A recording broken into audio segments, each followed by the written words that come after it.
Bueno, buenos días a todos.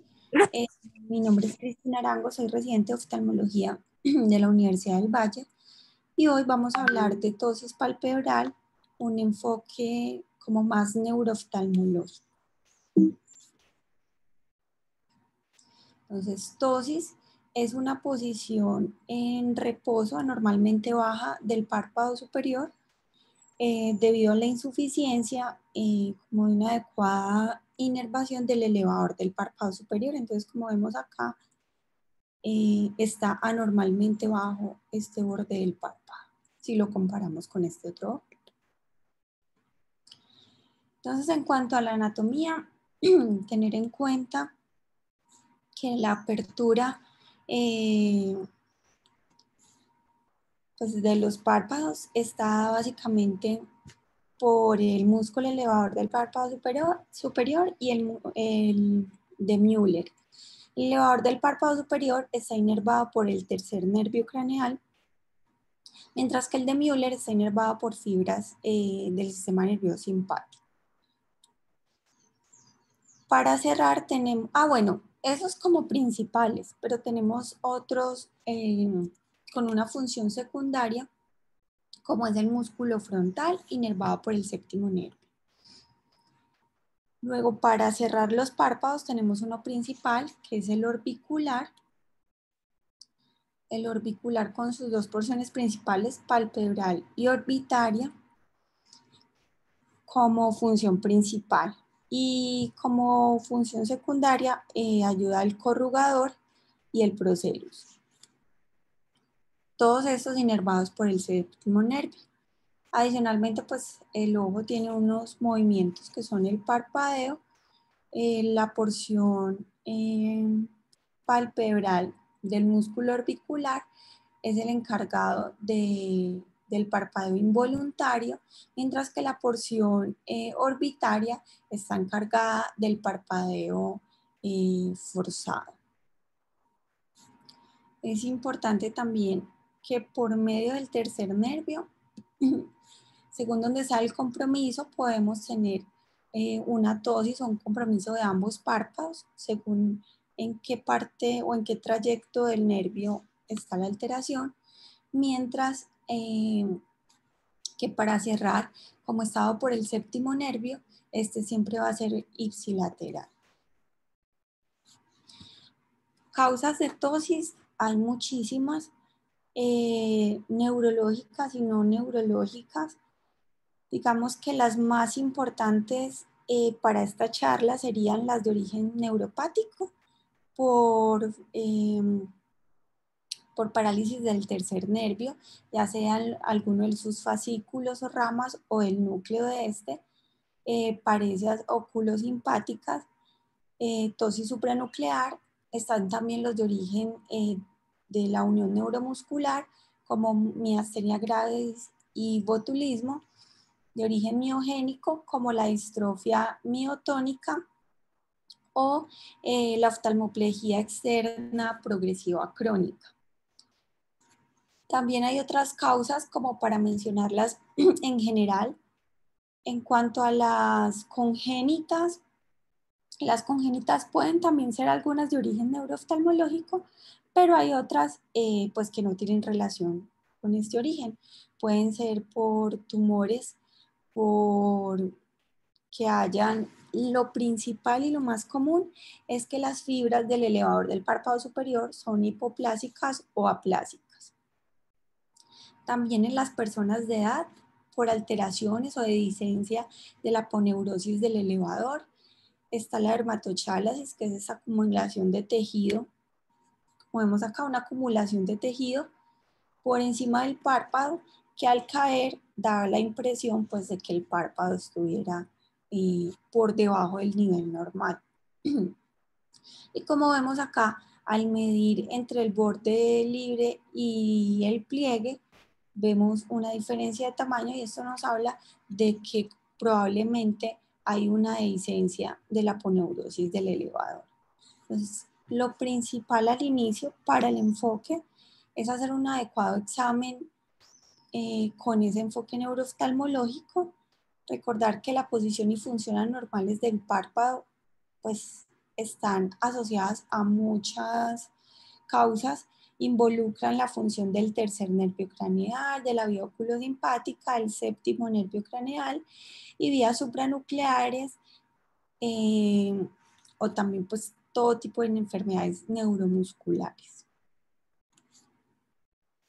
Básicamente entonces mirar el párpado en posición primaria de la mirada, mirar cómo está la función del elevador del párpado superior, cómo está pues la apertura y al cerrar, si es adecuada, si no, mirar el fenómeno de Bell, evaluar la función del orbicular, que no haya lagoftalmos.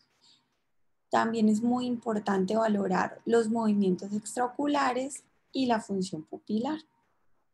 Entonces, básicamente, recordar que los párpados, pues normalmente el párpado inferior está a nivel del limbo, mientras que el superior está 1 o 2 milímetros por debajo del limbo, como se ve pues acá en la imagen. La apertura ocular más o menos podemos decir que es normal entre unos 9 y 12 milímetros de distancia. Debemos medir también el DMR, que es la distancia margen reflejo. Simplemente al tener un reflejo corneal, si lo inducimos con una luz, vamos a medir entre esa luz o entre ese reflejo y el borde del párpado cuánto hay. Más o menos el superior debe estar entre 4 y 5 aproximadamente. También vamos a medir y a comparar esa distancia entre el margen y el pliegue. Y en cuanto a la función del elevador, entonces simplemente se le pide al paciente que mire abajo. Primero se debe bloquear la función del frontal, poniendo pues como la mano sobre el frontal, y se le pide al paciente que mire hacia abajo. Ponemos una regla en todo el borde del párpado y que después abra los ojos, abra el párpado y contabilizar en milímetros cuánto fue pues la apertura de ese párpado superior, y más o menos eso nos ayuda a evaluar cómo está la función del elevador del párpado superior. Entonces, como lo dije ahorita, ampliando un poquito sobre esas causas congénitas, puede haber miastenia congénita, puede haber fibrosis congénita que haga que esa función del elevador pues esté restringida. También podemos tener neurofibromatosis, alteraciones o parálisis del tercer nervio craneal de manera congénita, otro tipo de tumores, discinesias como el síndrome de Marcus-Gann. En las adquiridas, vamos a ver aquí ya una por una. Entonces, este es un síndrome de Marcus-Gann o anomalía de Marcus-Gann, donde vemos ahí simplemente una aberración en la inervación. Entonces, esas fibras del tercer nervio, desde su origen hasta dividirse pues en sus ramas, lo hacen de manera aberrante. Por eso las funciones se alteran un poco. Entonces vemos esta niña que al abrir la boca, la tosis está un poco mejor, pero cuando la cierra, la tosis empeora. Y este es un niño con una tosis secundaria a un neurofibroma por un antecedente de neurofibromatosis. Y en ellos también podemos tener causas mecánicas, pseudotumor inflamatorio, por edema orbitario después de trauma o por alguna infección, proptosis por tumores. Estos niños van a tener diplopía, dolor, y vamos a llegar a ese diagnóstico en caso tal de que no encontremos ninguna causa infecciosa asociada. Tenemos ahora entonces las miopatías. La oftalmoplegia externa progresiva crónica. Vamos a encontrar un paciente con una tosis bilateral y simétrica, lentamente progresiva, con una limitación de los movimientos oculares Es una miopatía de origen mitocondrial. Esta enfermedad muscular es el resultado de la disfunción de las mitocondrias en las células musculares. Estas miopatías mitocondriales no solo tienen la alteración muscular, sino que pues también compromete músculos faciales, tiene compromiso sistémico, alteraciones cardíacas, tanto musculares como de la conducción cardíaca, y se asocia también a retinopatía pigmentaria. Como diagnóstico, entonces, básicamente, pues la clínica, pero realmente el diagnóstico concreto se hace con pruebas genéticas y biopsia que se toma generalmente el deltoides o el cuádriceps. El tratamiento, pues básicamente por parte de oftalmología, el tratamiento sería coadyuvante, digamos, en una cirugía de tosis cuando haya un adecuado diagnóstico y compensación pues, de este trastorno, se podría hacer una cirugía de tosis para ayudar al paciente a mejorar pues como su visión, pero hay que tener en cuenta que estos pacientes tienen alto riesgo de quedar con queratopatía por exposición, entonces pensarlo en el momento de decidir un tratamiento quirúrgico. Esta es la imagen, cómo se ve un paciente con este tipo de oftalmoplegia. Son pacientes con ojos, se podría decir que casi congelados, con todos sus movimientos restringidos y con una tosis muy importante, en este caso que ocluye eje visual en ambos ojos. La distrofia miotónica, entonces, es causada por una asociación inestable entre el nucleótido citosina, tiamina y guanina en el cromosoma 19 en el brazo corto de este cromosoma. Esta distrofia entonces es una miopatía sistémica de origen pues, autosómico dominante. Vamos a tener también una ptosis palpebral bilateral con una motilidad ocular limitada. Tiene una característica especial y es que desarrollan unas cataratas policromáticas. Adicionalmente se asocia a maculopatía y a retinopatía pigmentaria. Esos pacientes van a tener atrofia de los músculos temporal y esternocleidomastoideo, una especie de calvicie frontal, debilidad facial y deficiencias cognitivas. Este se presenta normalmente antes de los 20 años de edad y lo que hay es una activación continua de los músculos, lo que llevan pues como a esta distonía. Entonces, esta es como la apariencia o el fenotipo de estos pacientes. Vemos que tienen una ptosis, atrofia muscular facial, una especie de calvicie o aumento pues como del tamaño frontal y tienen pues alteraciones cognitivas. Ahora las patologías de la unión neuromuscular, la más, pues como la más común y la más importante en este grupo es la miastenia gravis. Recordemos que es un trastorno de la unión neuromuscular que causa una debilidad de los músculos extraoculares y el elevador del párpado superior. Si solo hay compromiso de los músculos extraoculares, podemos decir que es una miastenia ocular, pero si hay un compromiso sistémico, pues ya hablamos de miastenia gravis o miastenia pues, generalizada.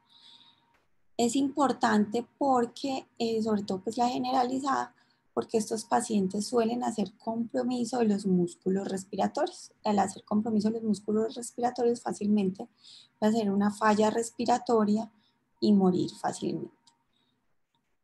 También pues tener en cuenta que el 50% de los pacientes con miastenia gravis presentan signos o alteraciones de la motilidad ocular y más de la mitad, más del 70% de los pacientes con miastenia ocular terminan desarrollando con el paso de los años miastenia gravis o sistémica.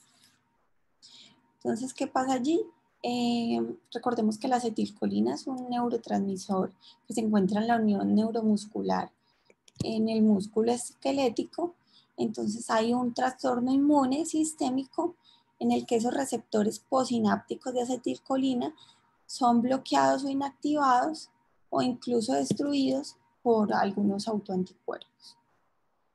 Hay algunos medicamentos que exacerban o sí, producen la enfermedad, algunos antibióticos, magnesio, betabloqueadores, bloqueadores de los canales de calcio, anticonvulsivantes y fármacos psiquiátricos que pueden exacerbar la enfermedad. Tenemos anticuerpos contra el receptor de acetilcolina que pueden identificarse en aproximadamente la mitad de los pacientes. La electromiografía, por su parte, también nos puede ayudar a hacer o a enfocar el diagnóstico al hacer una estimulación nerviosa repetitiva. Estos músculos muestran una función decreciente muy típica, ya que en estos pacientes lo que sucede es que el músculo, al no tener pues como suficiente sustrato, no tener suficiente neurotransmisor, al hacer movimientos repetitivos se va agotando y se va perdiendo pues su función. Entonces en esta miastenia vamos a encontrar una ptosis que puede ser simétrica o asimétrica, signo de Covens, que ya lo voy a explicar. Son ojos muy fatigables y que incluso al cerrar la fuerza de los párpados está disminuida. Vamos a tener una debilidad variable y un empeoramiento de los síntomas con fatiga. Los pacientes a menudo tienen una larga historia de diplopía o de ptosis variable, inicialmente inexplicable, pero que después empeora y vamos llegando al diagnóstico.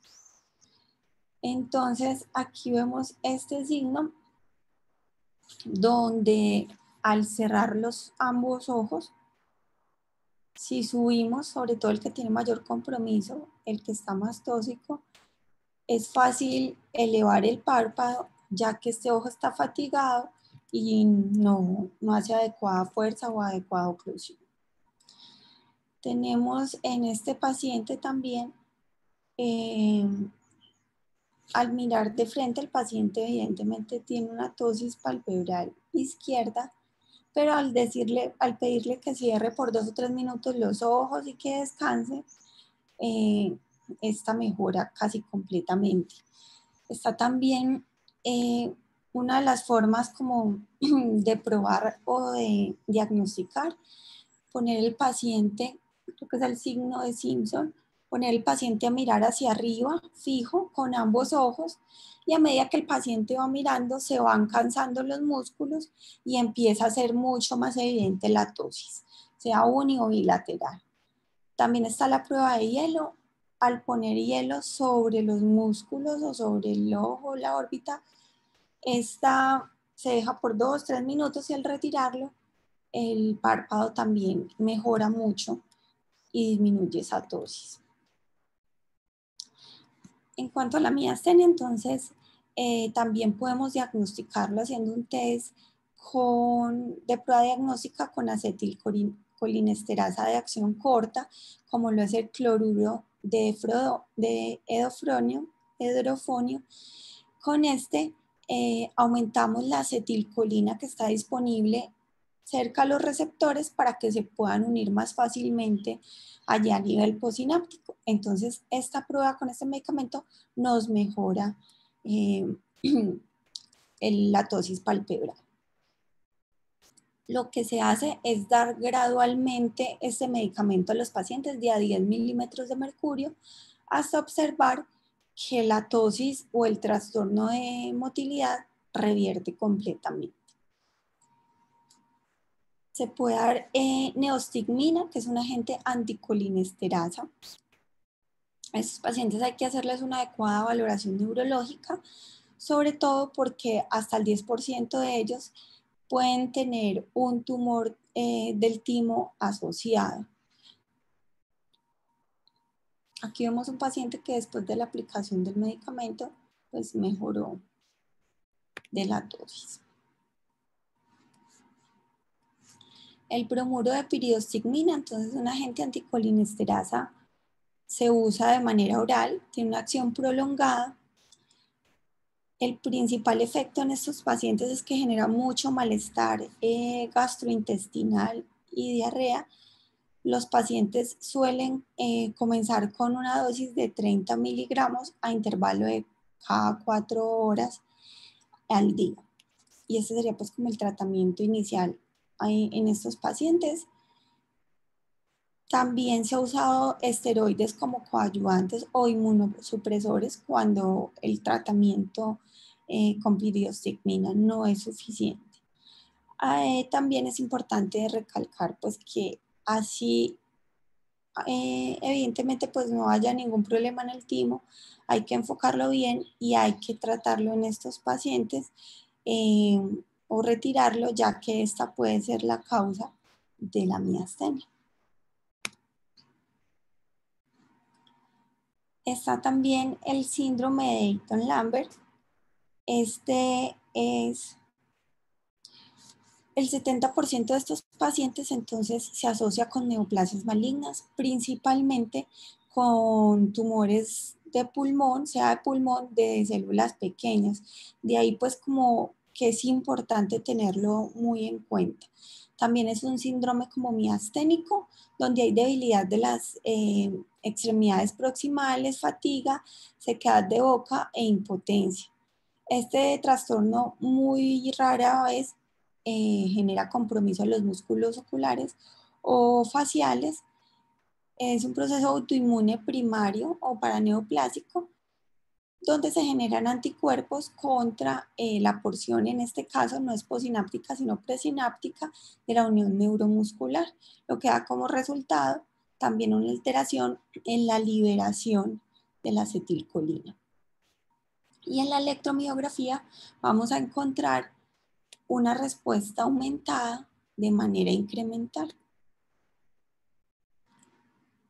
El botulismo es un trastorno neuromuscular presináptico causado por la ingestión de alimentos contaminados con Clostridium botulinum. Esta bacteria es a partir de la cual se elabora la toxina botulínica. Entonces, esa es una neurotoxina que bloquea la liberación de acetilcolina en la unión neuromuscular.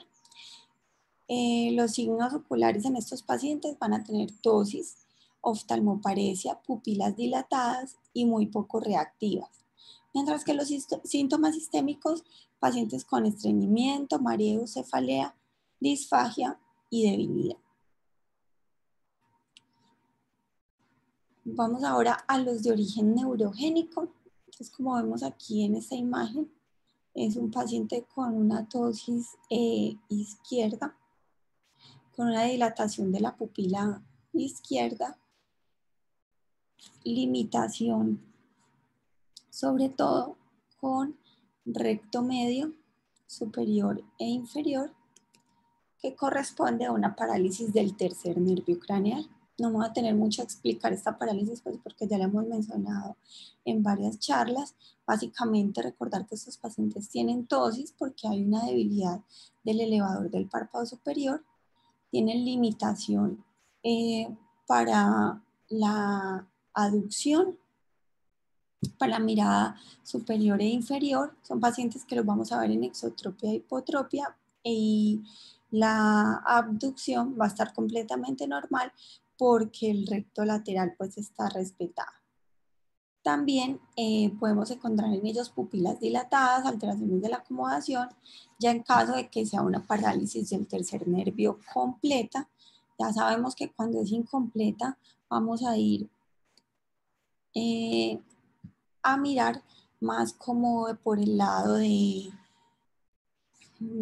si es incompleta, isquémica, secundaria a diabetes, alteraciones pues o alto riesgo cardiovascular, mientras que si es una parálisis completa, siempre lo primero a descartar es un aneurisma de la comunicante posterior. Y después de las parálisis del tercer nervio suele quedar pues una regeneración aberrante, una cinquinesia oculomotora, que es importante a tener en cuenta. Básicamente es lo mismo.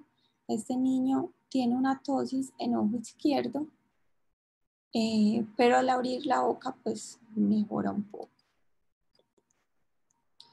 Como lo dije ahora, para el tercer nervio craneal, entonces descartar siempre que sea isquémica o mononeuropatía de origen diabético, que sea un aneurisma de la comunicante posterior. Recordar que esto es una urgencia vital, por eso hay que hacer un diagnóstico de entrada. Puede ser por procesos o aracnoideos después de algún trauma, tumores, desmielinización, por alteraciones del seno cavernoso, inflamación, infección, compresión, y también puede ser secundaria migraña o congénita. El síndrome de Toulouse-Sajón es una oftalmoplegia dolorosa. Son pacientes con una condición inflamatoria idiopática del seno cavernoso o del apéndice orbitario que generalmente responde a un tratamiento rápido con los esteroides, pero obviamente a estos pacientes hay que hacerles un adecuado enfoque y una neuroimagen. También podemos incluir en estos el síndrome de Guillain-Barré. Es la causa más común de flacidez aguda. Se puede una paresia facial que la encontramos en el 50% de los pacientes con este diagnóstico. Hay una desmielinización inflamatoria de los nervios periféricos, probablemente causa autoinmune con zonas de desmielinización segmentarias. Estos pacientes generalmente la causa no está muy identificada, pero se cree que es después de infección por algunas bacterias, especialmente por Campylobacter. En este caso, pues, la infección más comúnmente es de origen gastrointestinal o respiratorio.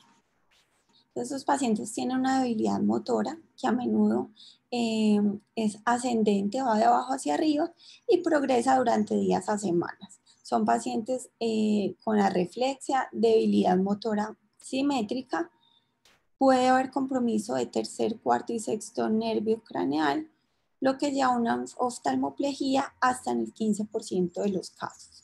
En el líquido cefalorraquídeo, que es la forma de hacer diagnóstico de este, vamos a tener unas proteínas elevadas con una simple ocitosis, o sea, es un líquido prácticamente estéril, pero con aumento de las proteínas.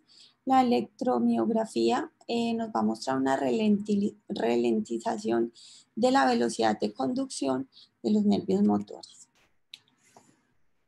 Y el síndrome de Miller-Fisher. Este síndrome es una variante del síndrome de Guillain-Barré, caracterizado por ataxia, oftalmoplegia y debilidad motora. La oftalmoplegia por afectación de nervios tercero, cuarto y sexto, y algunos pacientes llegan a desarrollar una limitación para todos los movimientos extraoculares. El movimiento de los ojos y anormalidades también mentales pueden estar asociadas a este síndrome de Miller-Fisher. En este caso, el tratamiento de esta patología se hace por medio de plasmaféresis para intentar eliminar esos autoanticuerpos. Y por último, vamos a hablar de la polineuropatía desmielinizante inflamatoria crónica. En estos pacientes va a haber una debilidad facial en aproximadamente el 15% de ellos. Rara vez hay compromiso de los músculos extraoculares y rara vez se evidencia en la clínica desmielinización del sistema nervioso central y puede haber pues como atrofia óptica. Y eso es todo.